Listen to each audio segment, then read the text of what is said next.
ഷാഹിദ കിച്ചണിലേക്ക് എല്ലാവർക്കും സ്വാഗതം. ഇന്ന് ഞാൻ ഉണ്ടാക്കാൻ പോകുന്നത് ഒരു തനി നാടൻ തേങ്ങ വറുത്തരച്ച് വെച്ച മട്ടൻ കറിയാണ്. പണ്ട് എൻ്റെ ഉമ്മായോ അമ്മായിയമ്മയോ എല്ലാം ഉണ്ടാക്കിക്കൊണ്ടിരുന്ന കറിയാണിത്. ഇത് നെയ്ച്ചോറിൻ്റെ കൂടെയും പറോട്ടയുടെ കൂടെയും കഴിക്കാൻ നല്ല രുചിയാണ്. ഇതെല്ലാവരും ഉണ്ടാക്കി നോക്കണം. മട്ടൻ കറി ഉണ്ടാക്കുന്നതിന് വേണ്ടി 500 ഗ്രാം മട്ടനാണ് ഞാൻ മേടിച്ച് വെച്ചിരുന്നത്. നല്ലോണം കഴുകി എടുത്ത് വെള്ളമൊക്കെ ഊറ്റി കളഞ്ഞതാണ്.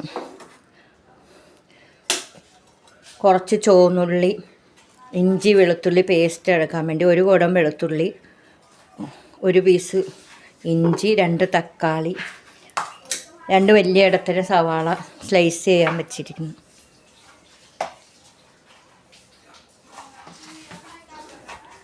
മല്ലിപ്പൊടി, മുളക് പൊടി, ഗരം മസാലപ്പൊടി, മഞ്ഞൾപ്പൊടി, കുരുമുളക് പൊടി, ആവശ്യത്തിന് ഉപ്പ്, ഇത്രയുമാണ് ആവശ്യം.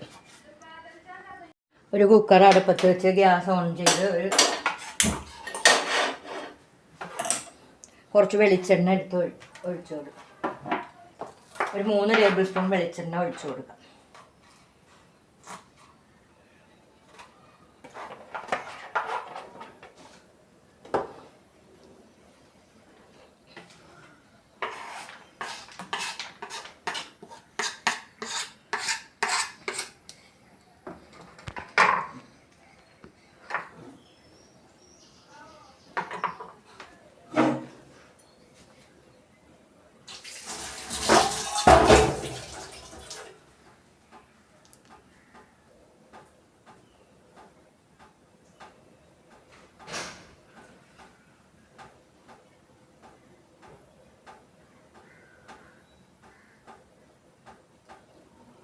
വെളിച്ചെണ്ണ ചൂടാകുമ്പോൾ കറിവേപ്പില ഇട്ട് കൊടുക്കുക. ഇത്രയും കറിവേപ്പിലയാണ് ഇട്ട് കൊടുക്കുന്നത്.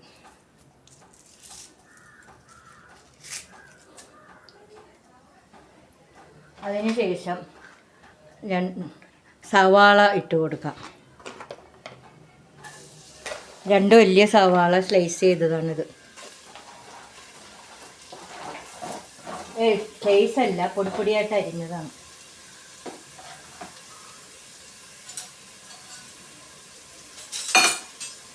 നല്ലവണ്ണം ഇളക്കി കൊടുക്കാം. വഴന്നു വരുന്നതിന് വേണ്ടി കുറച്ച് ഉപ്പിട്ട് കൊടുക്കാം.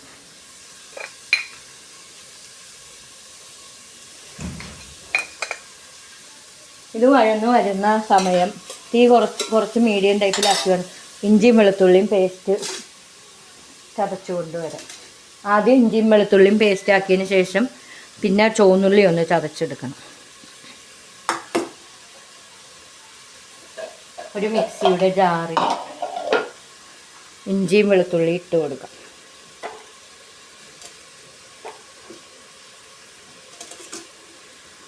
അരച്ചു കൊണ്ടുവരാം.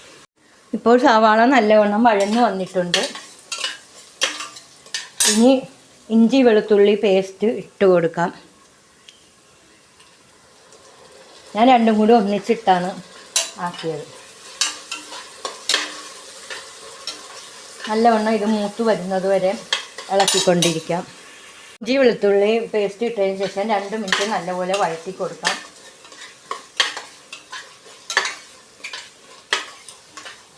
വഴന്നു വന്നിട്ടുണ്ട്. ഇനി 2 തക്കാളി ഇട്ട് കൊടുക്കാം. അരിഞ്ഞത് ഇട്ട് കൊടുക്കാം.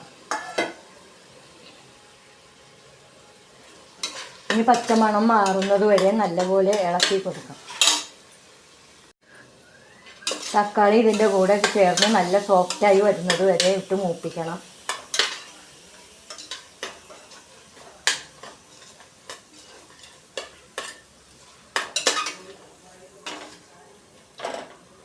പച്ചമണം മാറുന്നത് വരെയും വഴറ്റുക. ഇവിടെയും ഇഞ്ചിയുടെയും എല്ലാം വെളുത്തുള്ളിയുടെ എല്ലാം പച്ചമണം മാറി വരുന്നതിന് വരെയും നമുക്ക് ഒരു ചീനച്ചട്ടി അടുപ്പത്ത് വെച്ച് തേങ്ങ വറുത്തെടുക്കാം. അതിൽ കുറച്ച് വെളിച്ചെണ്ണ ഒഴിച്ചു കൊടുക്കാം. 1 ടീസ്പൂൺ വെളിച്ചെണ്ണ ഞാൻ ഒഴിച്ചു കൊടുത്തിട്ടുണ്ട്. അതിൽ കുറച്ച് പെരിഞ്ജീരകം ഇട്ട് കൊടുക്കാം.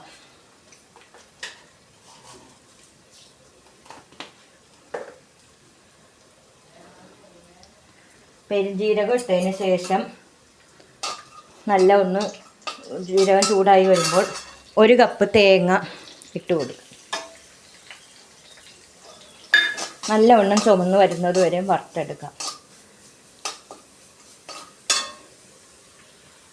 ഇപ്പം ഇഞ്ചിയുടെയും സവാളയുടെയും എല്ലാം പച്ച മണം മാറിയിട്ടുണ്ട്. ഇനി പൊടികൾ ഇട്ട് കൊടുക്കാം.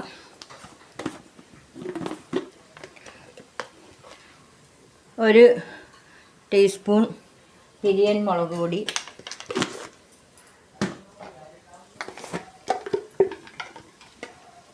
ഒരു ടീസ്പൂൺ മല്ലിപ്പൊടി, 1.5 ടീസ്പൂൺ,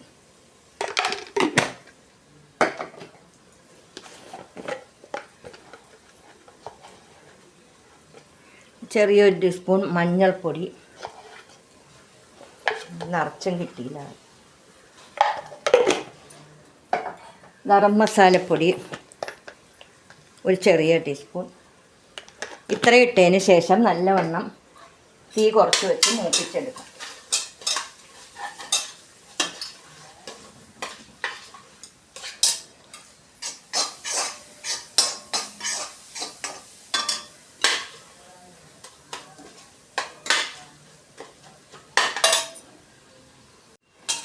പൊടികളുടെ എല്ലാം പച്ചമണം മാറി വന്നിട്ടുണ്ട്. 2 മിനിറ്റ് പൊടികൾ ഇട്ടതിന് ശേഷം നല്ലവണ്ണം മൂപ്പിച്ചെടുത്തിട്ടുണ്ട്. ഇനി നമ്മൾ കഴുകി നല്ലപോലെ വെള്ളമൊക്കെ വറ്റിച്ചെടുത്തിരിക്കുന്ന മട്ടൻ ഇട്ട് കൊടുക്കാം. മട്ടൻ ഇട്ടതിന് ശേഷം ഒരു 2-3 മിനിറ്റ് ഇതുപോലെ നല്ലപോലെ ഇളക്കി കൊടുക്കേണ്ടതാണ്. എന്നാലേ നമ്മൾ മട്ടൻ്റെ പീസ് കഴിക്കുമ്പോൾ ഒരു ടേസ്റ്റ് ഉണ്ടാവുകയുള്ളൂ.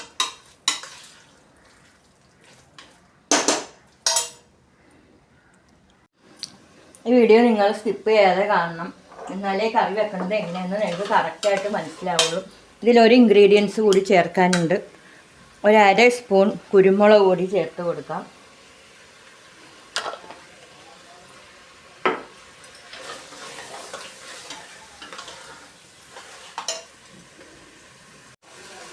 ഇനി ഇതിലേക്ക് 1 കപ്പ് വെള്ളം ഒഴിച്ചു കൊടുക്കാം. സാധാരണ വെള്ളം തന്നെയാണ് ഒഴിക്കുന്നത്, ചൂടുവെള്ളമൊന്നുമല്ല. ഇത് ഒഴിച്ചു കൊടുത്തതിന് ശേഷം ഒന്ന് നല്ലവണ്ണം ഇളക്കി മിക്സ് ചെയ്ത് കൊടുക്കണം.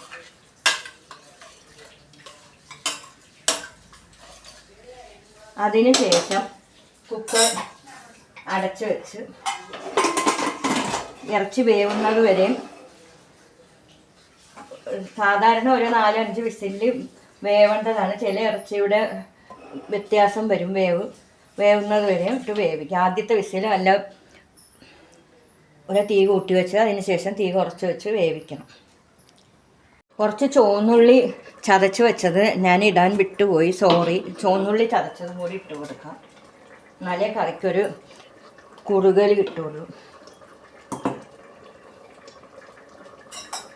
നല്ലവണ്ണം ഇളക്കി കൊടുക്കാം. വീണ്ടും കുക്കർ അടച്ചു വെക്കാം.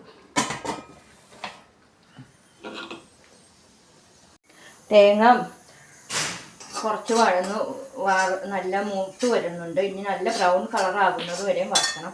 ഇതിൽ 2 ചുവന്നുള്ളി ചെറുതായിട്ട് അരിഞ്ഞിടാം. നിങ്ങൾക്ക് വേണമെങ്കിൽ അരിഞ്ഞ സവാള വേണമെങ്കിലും ചേർക്കാം. നല്ലപോലെ ഇളക്കി നല്ല ബ്രൗൺ കളറാകുന്നത് വരെയും വറക്കണം.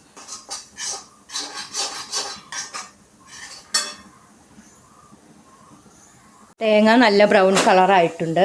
ഇനി ഇത് മിക്സിയുടെ ജാറിലിട്ട് ഒന്ന് പൊടിച്ചതിന് ശേഷം അരച്ച് കറിയിലോട്ട് ഇട്ട് കൊടുക്കാം.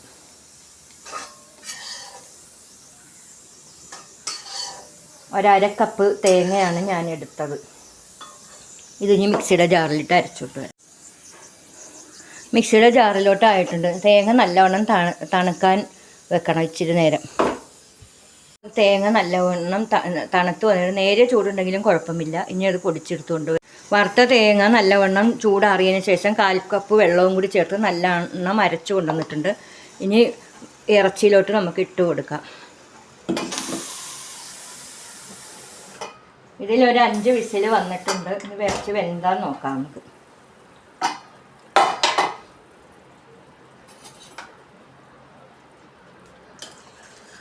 നല്ല കളറൊക്കെ ആയിട്ടുണ്ട് ഇറച്ചിക്കറി. ഉപ്പും എരിവും എല്ലാം നമുക്ക് നോക്കാം. ഉപ്പ് ഇച്ചിരി കുറവാണ്. ആ ഉള്ളി വഴറ്റുമ്പോൾ മാത്രമേ ഞാൻ ഇട്ടുള്ളൂ ഉപ്പ്.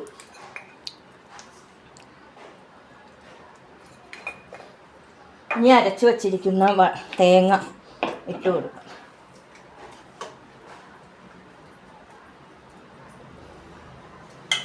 ഇച്ചിരി വെള്ളം ഒഴിച്ച് കുലുക്കി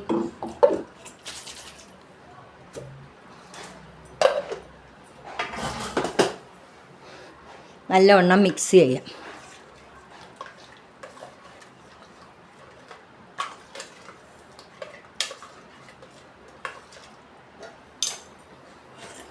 അടുപ്പ് കത്തിച്ചതിന് ശേഷം ഒന്ന് തിളപ്പിച്ചെടുക്കാം.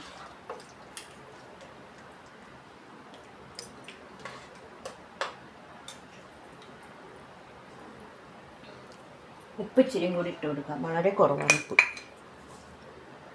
എരിവും കുറവാണ്. കുട്ടികളുള്ളത് കൊണ്ടാണ് ഞാൻ വളരെ കുറവ് എരിവിട്ടത്. നിങ്ങൾക്ക് വേണമെങ്കിൽ നിങ്ങൾക്ക് ആവശ്യമുള്ളത്ര എരിവിടാം. നല്ലവണ്ണം തിളപ്പിച്ചെടുക്കാം. തേങ്ങയുടെ അരപ്പ് ഇട്ടതിന് ശേഷം ചാറ് നിങ്ങൾക്ക് കൂടുതൽ വേണമെന്നുണ്ടെങ്കിൽ കുറച്ച് 1 കപ്പും കൂടി വെള്ളം നിങ്ങൾക്ക് ചേർക്കാവുന്നതാണ്.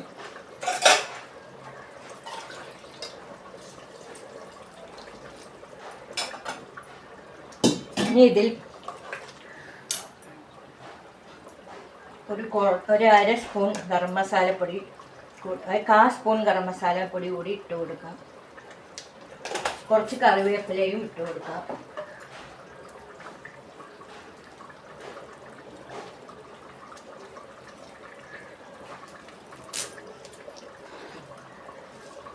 മല്ലിയില ഉണ്ടെങ്കിൽ ഇട്ട് കൊടുക്കാവുന്നതാണ്. പക്ഷേ എൻ്റെ കയ്യിൽ മല്ലിയില ഇല്ല ഇന്ന്, അതുകൊണ്ടാണ് ഞാൻ ഇടാത്തത്.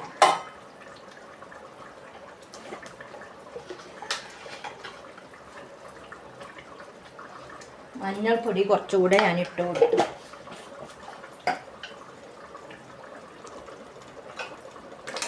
നല്ലവണ്ണം വെട്ടി തിളച്ചതിന് ശേഷം ഇച്ചിരി തീ കുറച്ച് വെച്ച് എണ്ണ തെളിയാൻ വേണ്ടി വെക്കാം.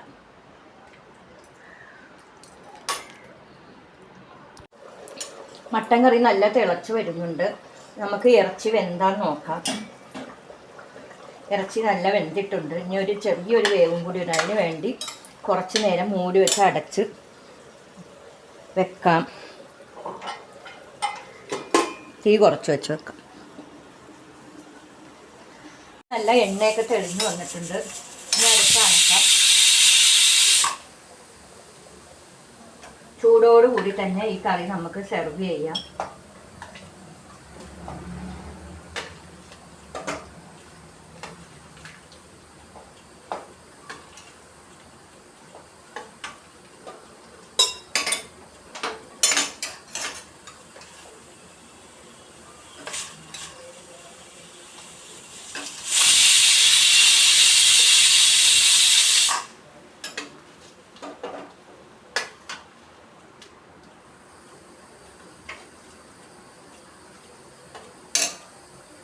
കറി ഒരു ബൗളിൽ എടുത്തിട്ടുണ്ട്.